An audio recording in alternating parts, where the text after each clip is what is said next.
And welcome to Let's Chat with Simon and Tony Neal. So today we've got a very special guest. We've got Tim Beanland today, and he's going to tell us all about podcasting. So Simon and I are going to learn a lot from this. But before we talk to Tim, let's introduce ourselves. And firstly, I'd like to introduce Simon. Simon, tell me who you are and what you do. G'day, Tony. How are you, my friend? Very good. Great to see you on I think it's our 19th Let's Chat. Yeah, that's right. For those that don't know me, my name is Simon Bowden, and I'm the owner of Simon Bowden Strategic Marketing and Coaching, and also the Marketing Business Coach. And I've been an international marketing business coach for 25 plus years, which also makes me a master coach because I've coached in excess of 10,000 hours.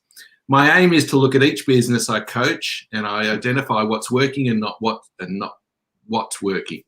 I eradicate what's not working and replace it with strategies that do work. And I help business owners see the real potential in their businesses and also the real potential in themselves. As a result, I can double or even triple their income in a 3 to 6 month period. I love what I do and I love my clients, Tony. So there you go. What about you, my friend? Thank you, Simon. And my business is all about well-being. I help individuals and I also help business owners. I help individuals to find their real feelings of vibrance and purpose, and also, which is more important, happiness. Yeah, absolutely. And so that they can have the real good well-being, health and success in their life. For business owners, we look at not just themselves, we look at what their purpose is. Is their purpose aligned with their business? And also look at the actual business culture. Isn't that so important, Simon, about the business culture?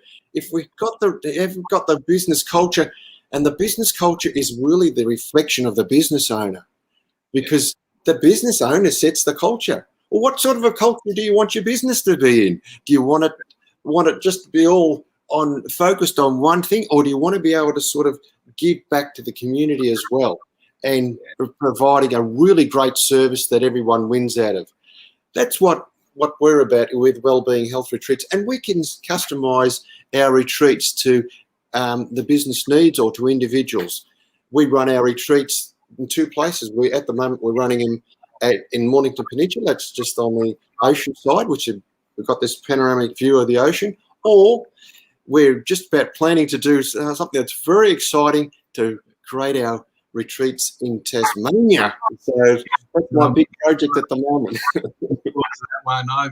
For our audience out there, I have been on one of Tony's retreats, and I've had the opportunity to actually speak and interview some of his attendees going back about 6 months ago, and some of the breakthroughs that these people had received as a result of Tony's retreats is magnificent, and I must admit it certainly inspired me, and inspired me to even look at ways of being able to take my clients in that way as well. So it's a great way of looking at it, and I really appreciate what you do, Tony.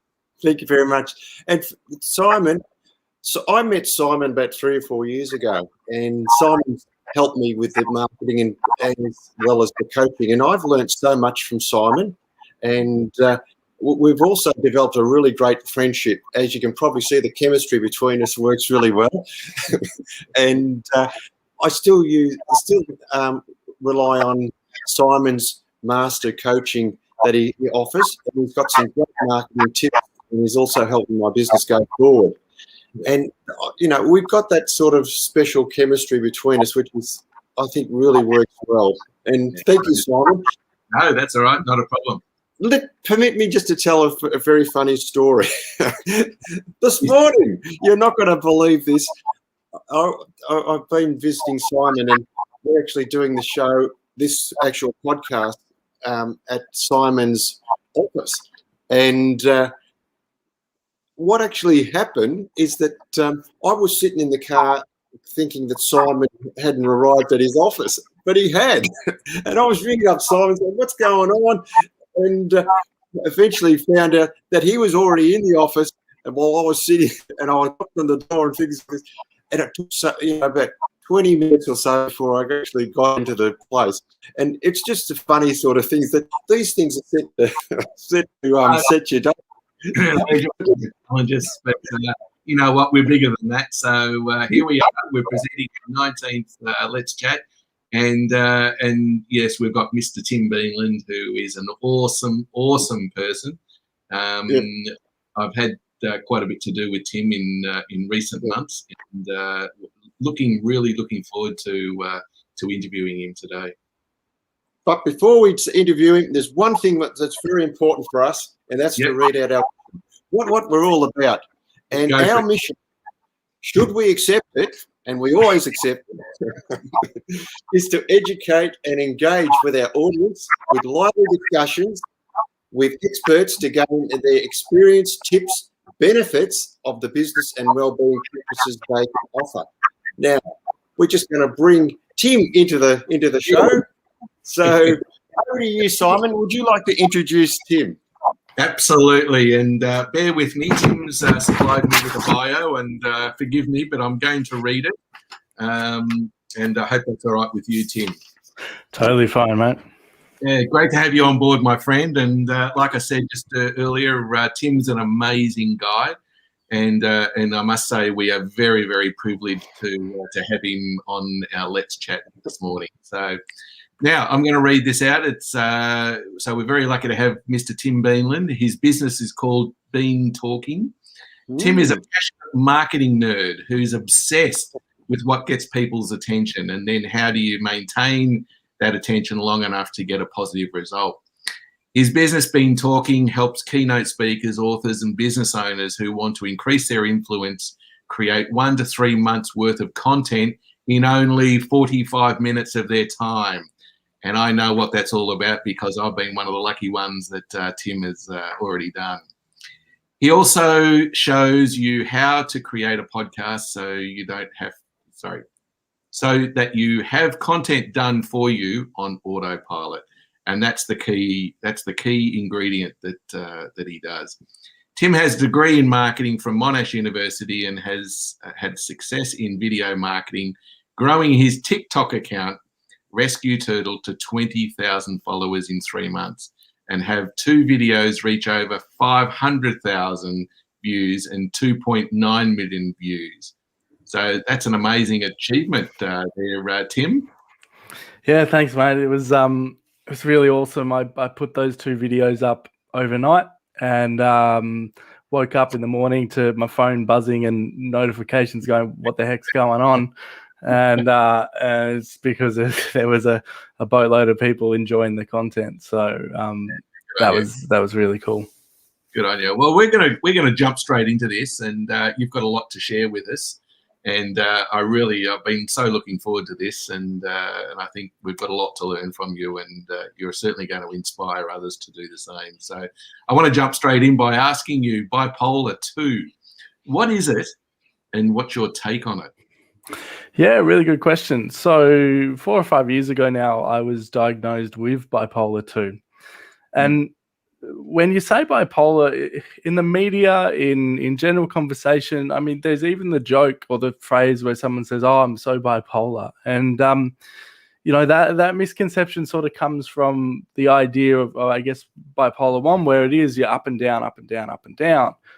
And even that to an extent is misinterpreted, and this is fine. This is okay. It's part of the conversation that we need to be having and are having. There's been a big push on depression and anxiety, but there hasn't been such a big push on schizophrenia and bipolar and the others. Now, yes, there's the conversation, but it's not as loud as depression and anxiety, which is okay. It's not okay, but I understand in terms of when I say okay, I understand why. Now, for me, bipolar 2, it's not up and down, up and down. What it is it's lengthy periods of depression followed by an ability to go into mania. Now, the key word there is ability that I use. So this is the perspective that I have on it. My depression gives me a level of insight, knowledge, lessons, and teaches me things about myself that a lot of people don't have access to. when I get into those periods of depression, yes, it's bad for the long term. Last year I was out for 9 months, but when I was coming out of it, there was this real like awareness and learning of why did that happen? What were the things that caused it? And what are the things that I need to do in order to stay away from it? So if you picture like an up and down graph, so if you go up and then down, on that little come up period is incredibly powerful. And it's because of that period that I am now doing what I'm doing. In terms of the direction that I went down and the tightening up of my USP and all of that. The mania, when I say ability, mania gives me a level of energy, drive, creativity, passion, motivation, and influence that people can't tap into. This energy is incredible. Now, yes, when you are in a manic phase, it is energetic and kind of almost destructive energy, right? But it doesn't matter what spectrum I'm on. Medication, no medication. I do strictly take my medication, which is important. I'm always going to be either one of the two. Now, that ability to go another gear, I'll give you a practical example. One of my medications has a sedative effect to it. Now, I don't do this. I'm going to preface this. I don't do this all the time because it would be dangerous if I did. But if I have to stay up late, 1 o'clock, 2 a.m., as you have to do as a business owner sometimes, if I don't take that medication, I don't get tired. I don't have to sleep. I can power through and I can be like this right now all the way through to 2 o'clock. I will then have to sleep a little bit longer naturally because your body has to catch up, and I don't do that every single time. But how much of an incredible superpower is that? An ability to be like, I'm just going to flick a switch. People take other drugs so they can just stay awake or be focused. Ritalin and other things, NoDoz, whatever that is. I don't need that. It's already occurring in my brain. So it's just about seeing the positives. That's all I'm doing here is seeing the positives. Now, I have to preface the other one, if I don't do it a lot, but we all have nights where we stay up really late. I've just got the ability to stay up really late and be effective at the same time. Yeah, and Tim, just tell us, you must have had a few challenges. How's the Bipolar II affected your business? Yeah, so I had no revenue last year. Yeah. 9 months is an incredibly massive opportunity cost. Considering, you've got the potential of earning $10,000, $20,000, $30,000 a month, multiply that by 9, at its base level, that's $90,000 that I left on the table. So, that's a big hit. The other thing was I lost all my clients. I was at a stage where I was building. And it was the first year of my business last year. Like, yes, I've been doing side hustles and walking into businesses, asking what their social media is doing since I was 18. But this product offering and everything was that. And I had about 3 or 4 clients, and lost them all. So that's been a negative effect in my business there. So, what support do you have in place to help you with your bipolar? Massive support, massive support. My girlfriend, who's in the other room now because she's a teacher and they're on school holidays, she's been an incredible support. My family, my dad, my mum, brother, sister. Then professionally, I've got a psychologist, I've got a GP, and I've got a psychiatrist. These 3 people are incredible. And then recently, I've joined a bipolar support group. So we meet in Box Hill the 3rd Wednesday of every month. And I tell you what, that's been an incredible experience. I've gone twice now. Those are the support in terms of other people. But, it comes down to me at the end of the day. Our mutual friend Mario Beckis is launching I think he'll be happy with me saying this because I'm helping him with it. He's launching a podcast very soon called "It's You Don't Need Anyone. It's all up to you," and that's very correct. is I can have this support network, and that's great. But if I don't do any of the advice that the doctor and the psychiatrist and the GP tells me to do, I'm not going to go anywhere. So my support network is those, and then me by walking every day, eating right, and having a business that I have purpose behind and love every single day. Mm-hmm. Yeah, one of the challenges you might have is that you may think people won't do business with you because you've got bipolar. So tell the audience what you think about that. Yeah, big time. Big time. I've been on conversations with people who have said, okay, so this conversation is going out live to LinkedIn. It's going out live. Where else are we going live? Are we live on Facebook? YouTube. Yeah, YouTube and Facebook, right? So 3 platforms. I'm also going to, as you know, Simon, from last night, I've got a camera off to the side and I've also mic'd myself up. So if this is going to get out there. And I've been on the end of conversations where people have gone, should you be talking about this stuff? Because if somebody hears that you have this thing, they won't want to work with you. Well, that is true. There is truth to that. But like some people won't want to work with me because I'm bald, or like some people, won't want to work with someone else because they don't like their content, right? It's I don't see the difference there. And the thing is, if someone's going to judge me based off a health condition, they're not the person that I want to work with. It's good. Good answer. Yeah, totally. It's I totally agree with that, Tim, and I think you got a lot of courage in saying that as well. So you obviously started a business when whenever you did start that business, and basically it was all around physical filming. So what happened when you couldn't do that? I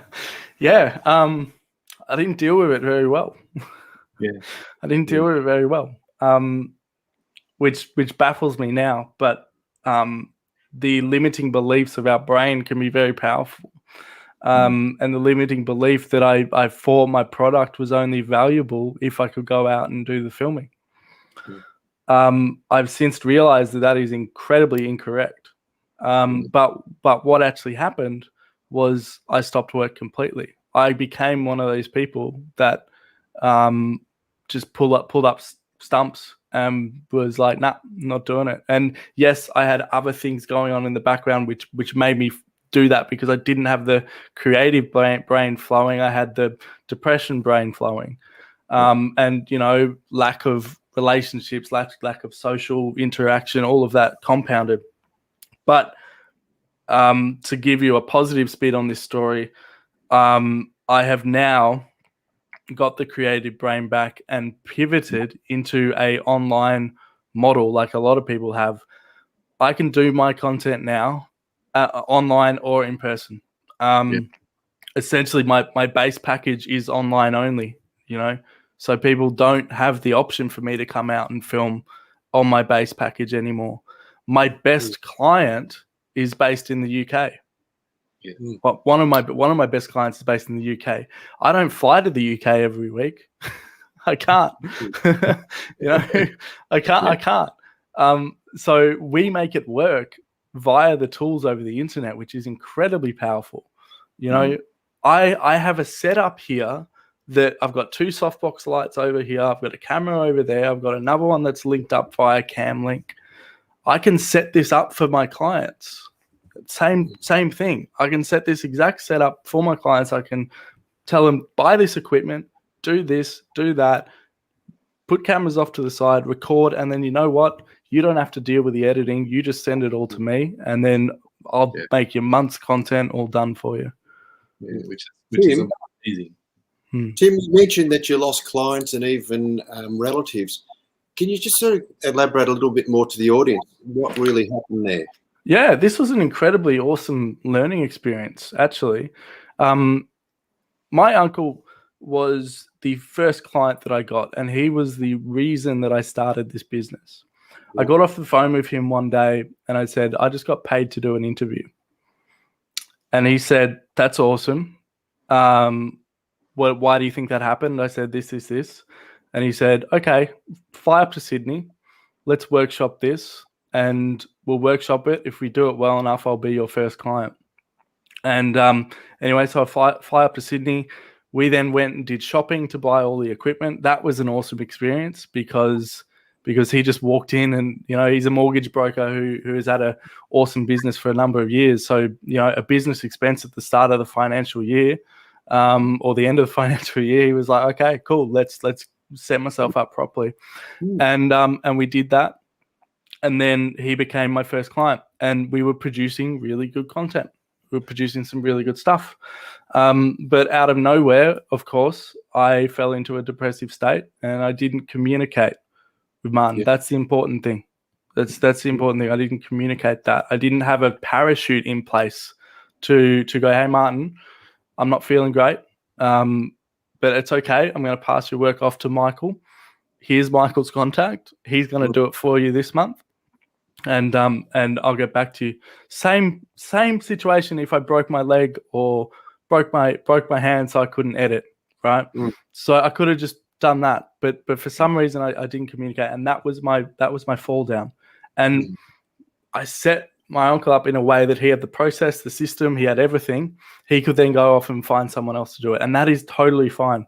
It hasn't affected our relationship. It hasn't affected how much he cares for me and I care for him. It was a valuable lesson, because if a family member who loves and is loyal to you, and it was the reason for you starting the business, can go off and find someone else to do the work, there is absolutely nothing from stopping another existing client going off and finding someone else. People are in business with you because they know, like, and trust you. They like your service, but there's competitive factors and other people out there that can do what I do. So I need to really understand that people are doing business with me because they like me, and I need to put those systems and processes in place so I do have that ripcord. And now I do. That was one of the first things I did this year, because, again, going back to the learnings from depression, because no prizes for guessing that my depression was made worse because I felt like I was letting my uncle down. Even though he knew it was totally okay, for me, the internal thing, I felt like I was letting him down. And he said I'm stupid for thinking that, but that's the case of it. Instead, so I used that pain to focus this year on building that ripcord, building that parachute. I've now got a network of other videographers that I know in Melbourne that do high quality work. So the stuff that I do, I send that to them. They can do it, they can do it incredibly well. And then I still deliver the value to my clients. So that goes back to, oh no, don't work with this person because of their health. Like, if someone's got an actual business with capacity and capability and ability to go, I've got employees essentially, or contractors, it's going to be fine. People care about the result. They don't care about anything else. They care about the result. So to wrap that up in a big lesson was, there was nothing stopping a loyal customer from leaving. Therefore, there's absolutely nothing stopping a new client or a semi-on-the-fence client from leaving if you stop giving that value.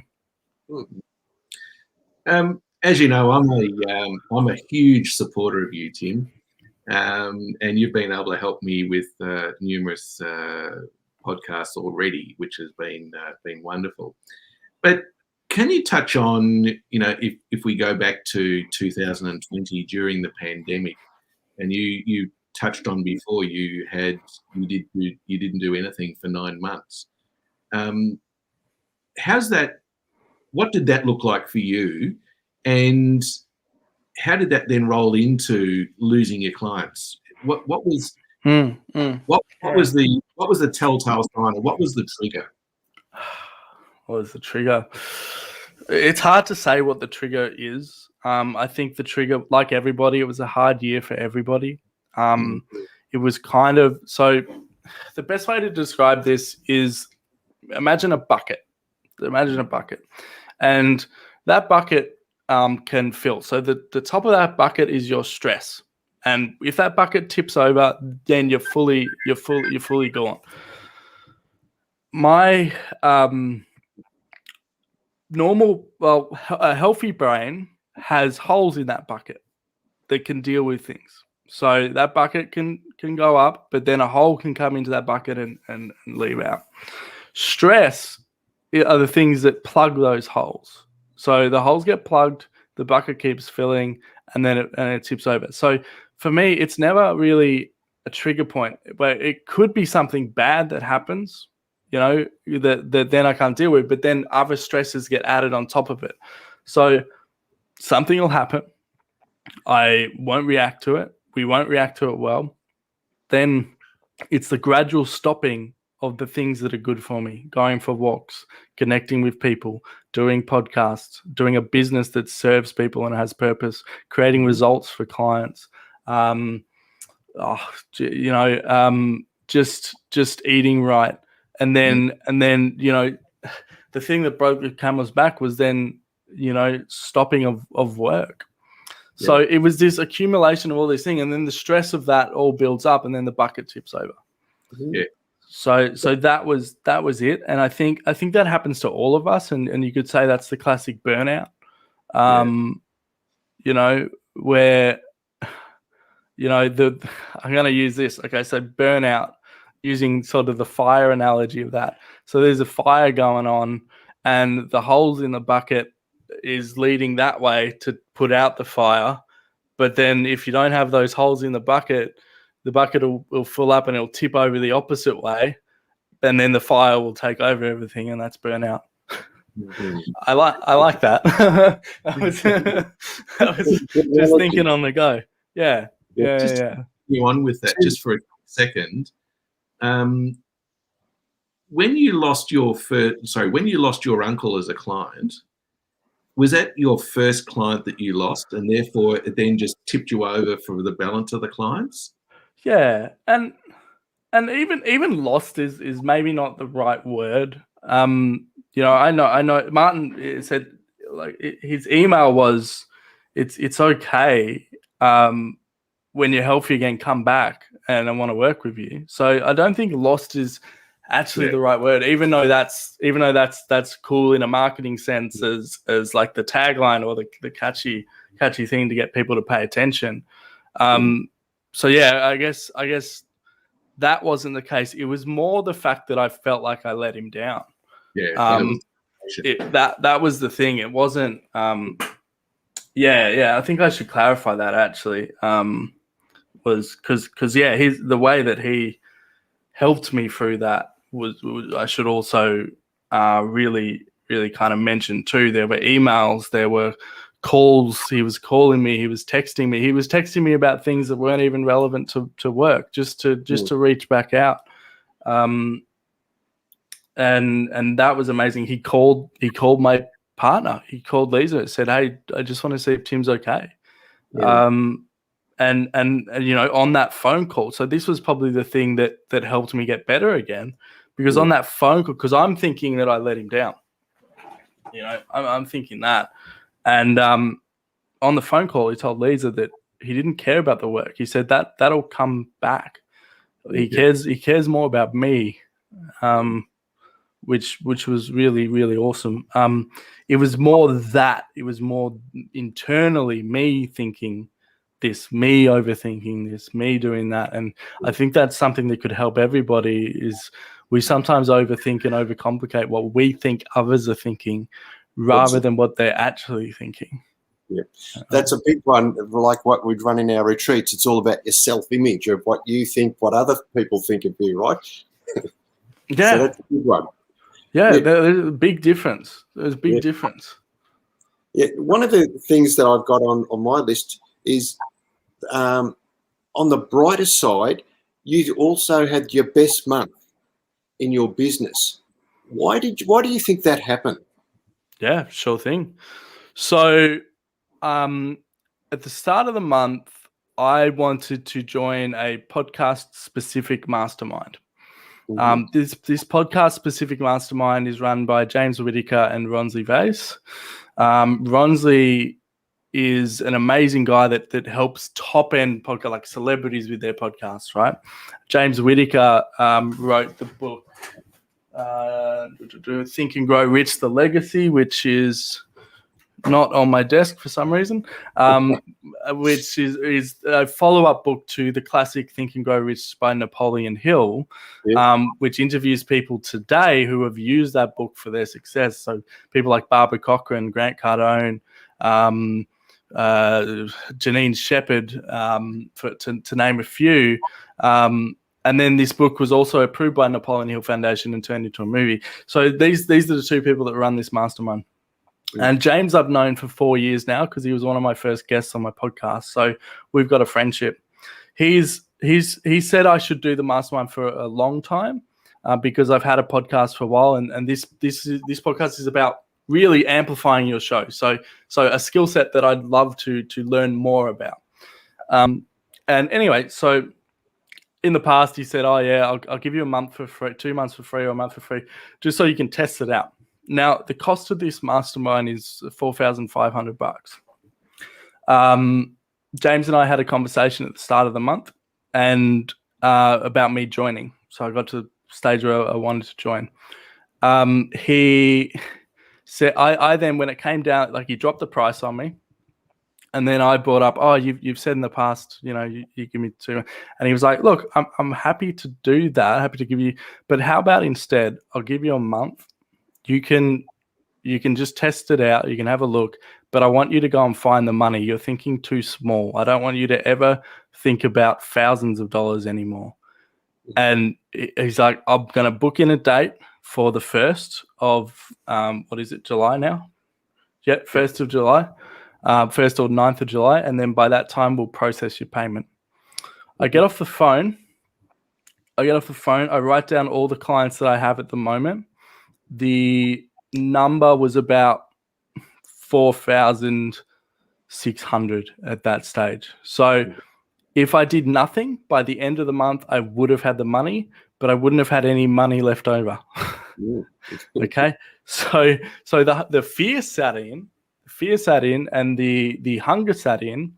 I then had a phone call with someone that was a sales call, and I pushed harder to get that sale. And not in a hard sell Jordan Belfort way, right? It was I'm just going to ask the question, or questions that I normally wouldn't, because I now need to focus on what actually matters. Or I'm not going to go and mess around with my website. My website doesn't need to be finished this month. I need to get sales this month. So what I did was I did all the things that you need to do in order to generate leads and sales. I went to networking events. I created conversations. I put out content that people were interested in. I then got on messages with those people, sent them calendar links, provided value on the call, and then started a business relationship with them. And then because of that, got 8 new clients. Wow. So, and all of those clients are amazing. And some of them are probably watching this now. I'm working with some incredible people, and I'm incredibly lucky to work with those 8 new people.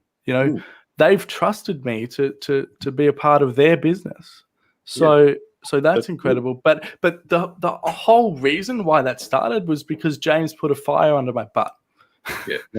This is something that I needed to do. It wasn't, I clearly put a value on not letting people down. Obviously, we've talked about it. I didn't want to get to the 1st of the month and then then call James about, "Oh, James, I haven't got the money." Yeah. No, there wasn't 2 ways about it. It was, I need to do it. And I did it. And you know what? I actually hit the goal halfway through the month. Mm-hmm. So that was awesome.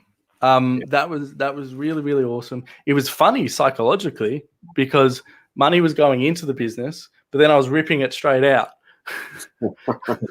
So it felt like I was getting money, but I actually wasn't, because I couldn't use the tool of the money, right? So ripping it in, ripping it back out, putting it in there, and then yesterday I made the payment, but the payment didn't feel painful. Mm-hmm. It would have felt painful if I did nothing. Yeah. And again, I'm yes, I'm explaining this very excitedly and This sounds great and fantastical and amazing, but at the same time, like, big deal. Like, big deal. That's like, it's a good month. What'll happen this month? Can I double that? Will it 50% decrease, or will it double? That question is fascinating, and whatever I do from there, that's going to be an interesting thing to decide. But now I know I have the proof of the concept, and what I'm doing is valuable. That gives me a bunch of confidence to go forward and really build this now. So yeah, and thank you, Simon. You know, there was a conversation that we had with Naomi during the month where I was overthinking something with past friends and now acquaintances, and that could have been something that even I got concerned about, but you guys talked me through it, and then I just kept going. So I don't know why I brought that up, but yeah, I guess I just wanted to give an example of how you helped me that month, in many other ways as well. Yeah, thank you, Tim. Well, I'm just looking at our time now. We run a little bit over. Is there one last message that you'd like to give to the audience? Yeah, sure thing. So behind me, there's a quote that says, "Conversation is sparked by genuine curiosity." That's a quote that I came up with when I was working in sales at 18, 20 years old. When your conversation is sparked by genuine curiosity, what that means is conversation, the starting point of it always starts with being curious about the other person or curious about the situation. Now, if you go in, instead of being interesting and being worried about how interesting I can be interested in the other person, but don't use this as a tactic. That line, be interested, not interesting, has been around for years. But what happens is people then go and use it as a tactic, and they're fake. The thing that you need to do, and the operative word in that quote, is conversation is sparked by genuine curiosity. Be genuine. Don't be fake. People can smell that a mile away. Genuine curiosity will get you very far. It's something that I incredibly love doing, and that's why it's behind me and on my wall. And I've egotistically, it's a quote of mine. So my name is underneath that, and then Bean Talking is underneath that. So yeah. Conversation is sparked by genuine curiosity. That's what you guys did today. Thanks for having me on the show. Thanks, Tim. What was your main takeaway today, Simon? Oh, for me, it's I suppose number one, you're very inspiring, Tim, and the message that I got, it doesn't matter how many hurdles you've got in your way. You're big enough and ugly enough to jump each one of them, my friend.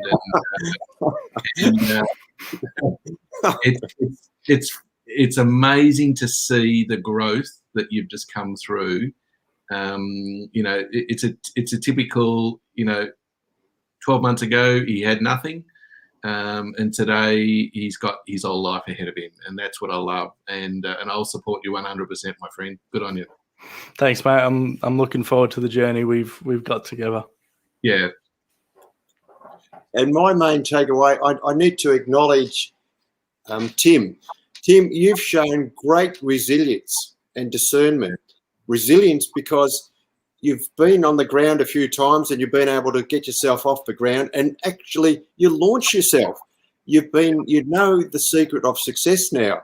And it's been all these setbacks, what you think is setbacks, they've actually been really gifts in disguise, because you've learned all these new things and your future's looking brighter and brighter by the day. And the more that you learn from that, the better things is. And I think one of the things which we also spoke about is what we think of ourselves. Often we catastrophize that we're worse than what we really are. And obviously, Tim, what you've done, you've got a lot of genius there to be able to be so creative and be able to come back and do such wonderful podcasts and be so successful. So I'd like to honour you for coming on the show and actually explaining that, and also the courage to be able to be open enough to say this on live stream. Take a bow, Tim. You've shown a great amount of confidence and courage to do that. Yeah, Sorry, Go on. I'll just leave that. I don't see it as courage. I see it like if one person hears it and takes action or messages me, right, and says, I need some help, can you do that? It's worth it. It's worth all the negative associations that come to it, or brand negation, or whatever it is. It's worth it if one person reaches out to me or someone else and asks for help. So it's just a no-brainer, really. Yeah. Tim, you're inspirational, and Thanks, also considerate. You're thinking about other people who might have been in the same situation as what you've been in, and so I acknowledge you for that. And on Thank that you. note, I think we've run a lot over time. I reckon we could have spoken for another hour or two. What do you reckon, Simon? Guys, don't be worried about time. A podcast, a radio show, a TV show can never be too long. It can only be too boring. So hopefully this hasn't been too boring. But yeah, that's a bit of a podcast advice that I'll give you. So don't worry about your time. I know that's selfish because I've been the one that's put it over time, but don't be worried about that. Okay, thank you, Tim. So we're going to close off now, and we've got some more Let's Chats coming down the pipeline for you, and we'll announce that within the next day or two. And we'd like to see everyone to come back to and watch our Let's Chat. So on that note, we'll say goodbye and thank you, everybody. All the best. And if you want to contact us, here's our contact info.